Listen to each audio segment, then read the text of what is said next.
अब अगला प्रश्न देखते हैं। विंडोज़ ऑपरेटिंग सिस्टम से आप क्या समझते हैं? इसकी क्या विशेषताएं हैं और यह कैसे प्रतिस्थापित किया जाता है?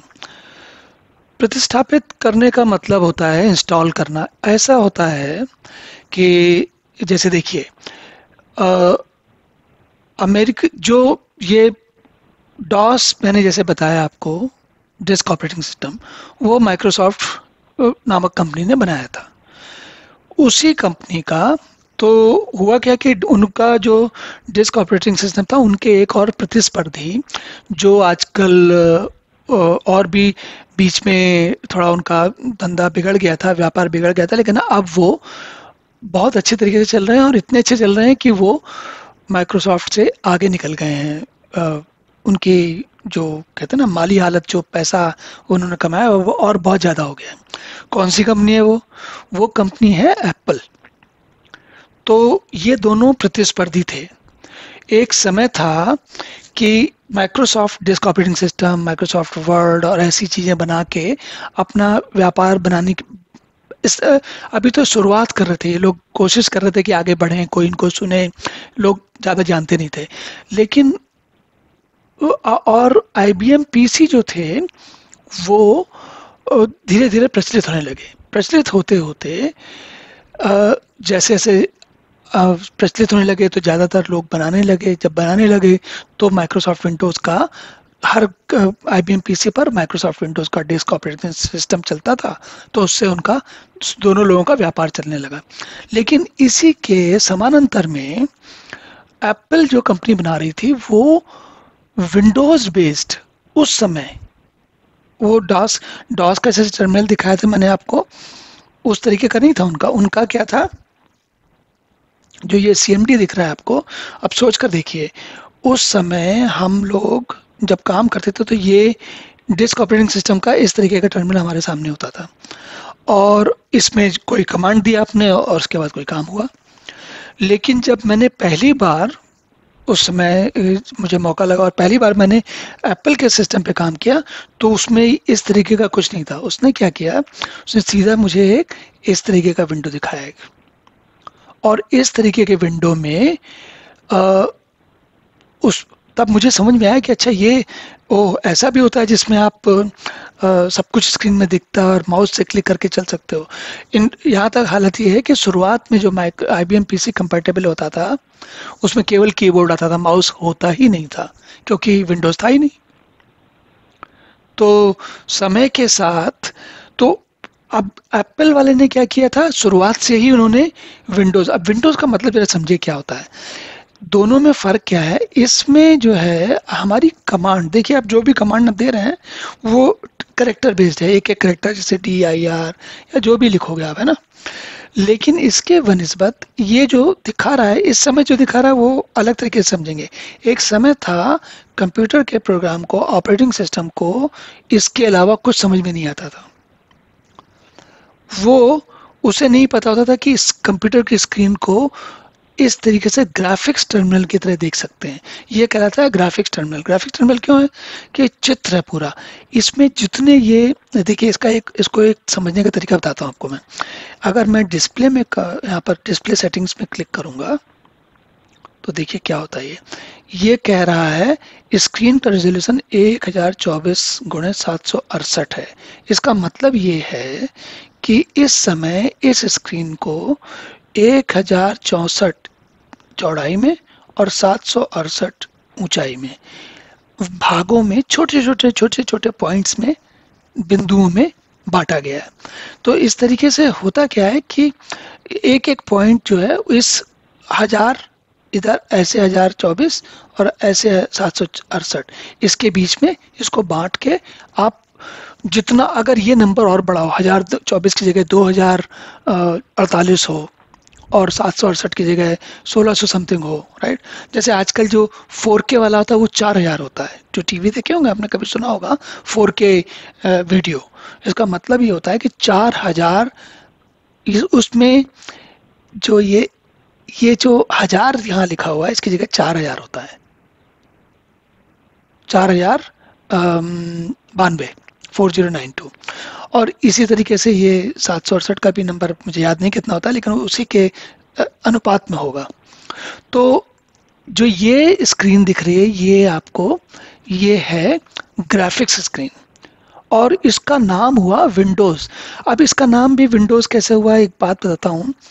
इन दोनों, एप्पल और विंडोज़ का ऑपरेटिंग सिस्टम आने से पहले, आप जानते हैं, हमने लगभग सभी ने सुना होगा, ज़ीरॉक्स की जो है फोटोकॉपी की मशीन होती है। तो ज़ीरॉक्स ने पालो आल्टो रिसर्च सेंटर, अमेरिका में, कैलिफोर्निया में एक रिसर्च सेंटर खोला। उसको कहते थे PARC, पालो आल्टो रिसर्च सेंटर। उसमें उन्होंने मज़ेदार बात क्या की कि वहाँ पर बहुत सारी शुरुआती जो रिसर्च हुई है, जो आजकल हम सब जगह प्रयोग करते हैं। जैसे ये जो विंडोज़ है, इसको तब मोटिफ कहते थे, MOTIFF, मोटिफ। ये वहीं पर बनी, ज़ीरॉक्स की PRC सेंटर में बनी। जो माउस आप देख रहे हैं ये भी वहीं पर बना। ये दो एक ऐसी टेक्नोलॉजी हैं जो जनरली लोगों को समझ में आ जाती हैं, लेकिन यहीं तक नहीं, और भी बहुत कुछ बना। तो आप ये समझ लीजिए कि जो हम आसानी से आजकल काम कर पाते हैं, उस सब में ज़ीरॉक्स कंपनी का बहुत बड़ा हाथ है। तो ऐसे छोटी छोटी चीज़ें कभी कभी ध्यान आती तो बताता हूँ। लेकिन अब ध्यान, अब हम क्या बात कर रहे हैं, हम बात कर रहे हैं कि विंडोज़ ऑपरेटिंग सिस्टम से आप समझते क्या हैं। तो पहले क्या था, ये इसका रूप क्या था, इसका काम करने का तरीका क्या था कि कंप्यूटर के सारे जो अंग हैं उसको ऑपरेटिंग सिस्टम कंट्रोल करेगा, नियंत्रण करेगा। उसके बाद प्रयोगकर्ता, मैं और आप आएंगे, उसको एक कीबोर्ड के मार्फत के द्वारा इस तरीके की स्क्रीन पे बात करेंगे, उसको कमांड बताएंगे और कमांड का जवाब देगा वो। विंडोज़ में क्या होता है, सारा कुछ आपके सामने खुला रहता है, और ये वेटिंग मोड में, मतलब कि प्रतीक्षा करता रहता है कि आप कोई आइकॉन क्लिक करो। जैसे आप अगर मान लीजिए इस आइकन को क्लिक करोगे तो कुछ हो जाएगा, दूसरे आइकन को क्लिक करोगे तो कुछ और हो जाएगा, है ना। तो ये जो होता है, ये सोच ही फर्क है, दोनों एक जैसी नहीं है। एक में क्या है कि आप बड़ा नैरो पॉइंट ऑफ व्यू, बहुत ही संकीर्ण दृष्टिकोण है, पहले वाला जो टर्मिनल वाला था, लेकिन उसका अपना फायदा है। उसका ये फायदा है कि जैसे इंजीनियर, साइंटिस्ट, जो लोग इस तरीके का काम करते थे, इसीलिए पहले, काफी पहले कंप्यूटर की दुनिया में केवल बहुत पढ़े लिखे, बहुत स्किल्ड लोग ही रहते थे, सब लोग नहीं रहते थे, क्योंकि वो उसके हिसाब से सीखना पड़ता था।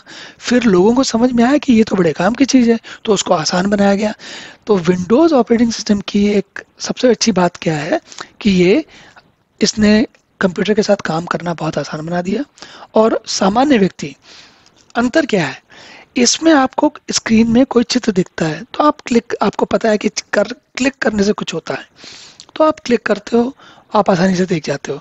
इसके बनिस्बत अगर आपको पता ही नहीं, आपके सामने ये काली खिड़की खुली हो, ये वाली, है ना, और इसमें अब इसमें क्या स्थिति है, आपको पता, अगर ये पता है कि क्या करना तब तो ठीक है। अगर बिल्कुल नहीं पता तो आपको पहले कमांड ढूंढनी पड़ेगी, उस कमांड को कैसे चलाना, वो सब वगैरह वगैरह सीखना पड़ेगा, तो वो थोड़ा मुश्किल होता है। पर विंडोज़ ऑपरेटिंग सिस्टम जो है, उसने हमारी ज़िंदगी को आसान बनाया और कंप्यूटर के साथ काम करना बड़ा आसान बनाया, और थोड़ा कलरफुल बनाया, रंग बिरंगा बनाया। नहीं तो आज के समय में जब हम इस चित्र को देखते हैं, जब हम देखते हैं, या इससे भी बढ़िया आजकल जो एंड्रॉयड या एप्पल के फ़ोन होते हैं, जब उसको देखते हैं तो हम ये अनुमान नहीं लगा सकते कि एक समय हम इस तरीके के कंप्यूटर पर ही काम करते थे। केवल सामान्य व्यक्ति के लिए अनुमान लगाना मुश्किल है। हालांकि कुछ लोग, मतलब मैं भी उनमें से हूँ, आज भी इसी तरीके के टर्मिनल पर काम करते हैं, मतलब लाइनक्स में, यूनिक्स में लगभग ऐसे ही काम होता है। तो समय की बात होती है, पर इसका सबसे बड़ा फायदा ये है कि ये लोगों के प्रयोग करने का आसान हो गया, और इसमें हर चीज़ एक विंडो, जैसे ये देखिए ना, मैंने इसको विंडो कहते हैं, ये देख सीधे चित्र बनाया हुआ है, इसका इन्होंने चित्र अपना बना रखा है विंडो के नाम का। हालांकि विंडो से आपको फीलिंग भले ये जरूर आएगी कि विंडो तो खिड़की होती है, खिड़की तो छोटी सी जगह होती है, दरवाजा क्यों नहीं, हम ज़्यादा बड़ा काम क्यों नहीं करते। तो लेकिन ये जैसे हुआ वैसे हुआ। विंडो अब आप सोच के देखिए, मेरी पूरी स्क्रीन दिख रही है, इसमें से ये एक विंडो है ना, और इसके अंदर अगर मैं ये खोलूं तो ये दूसरी विंडो खुल गई। तो एक तरीके से ठीक भी है, क्योंकि हम जिन छोटी छोटी जगहों पर काम करते हैं वो छोटी छोटी विंडो होती हैं। हालांकि हम इस विंडो को बड़ा कर लेते हैं, जैसे अगर हमने ब्राउज़र खोला है तो ये देखिए पूरी जगह पे फैल गई, है ना। तो इस तरीके से विंडोज़ ऑपरेटिंग सिस्टम जो होता है वो कंप्यूटर के सारे जो उसके अवयव हैं, अंग हैं, रिसोर्सेज हैं, उनका उनका नियंत्रण लेता है, फिर हमारे प्रयोगकर्ता के लिए काम करना आसान बनाता है।